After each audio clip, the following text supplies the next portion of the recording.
মহাবিদ্রোহী রণক্রান্ত আমি সেদিন হব শান্ত, যবে উৎপীড়িতের কন্দন রুল আকাশে বাতাসে দলিবে না। আমি খেয়ালি বিধির ভক্ষ করিব ভিন্ন, আমি চির বিদ্রোহী বীর, আমি বিশ্ব ছাড়াইয়া উঠিয়াছি একা, চির উন্নত শির, বল বীর বল উন্নত শির।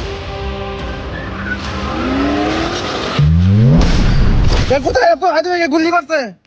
হেল্প ভাই, দূরে রাখুন।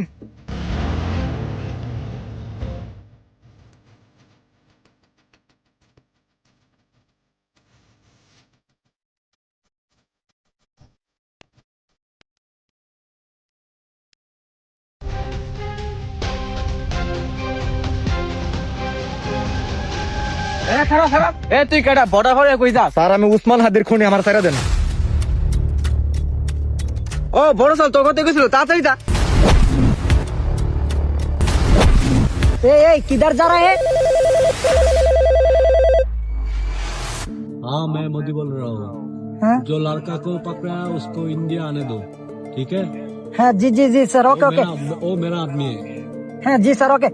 जल्दी जल्दी इधर जल्दी।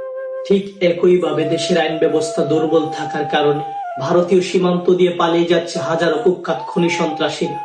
এদেশে সত্যের পথে লড়াই করলে, জিহাদি কণ্ঠে কথা বললে তার বেঁচে থাকার অধিকার হারিয়ে ফেলতে হয়। এভাবেই চলছে আমাদের স্বাধীন বাংলাদেশ।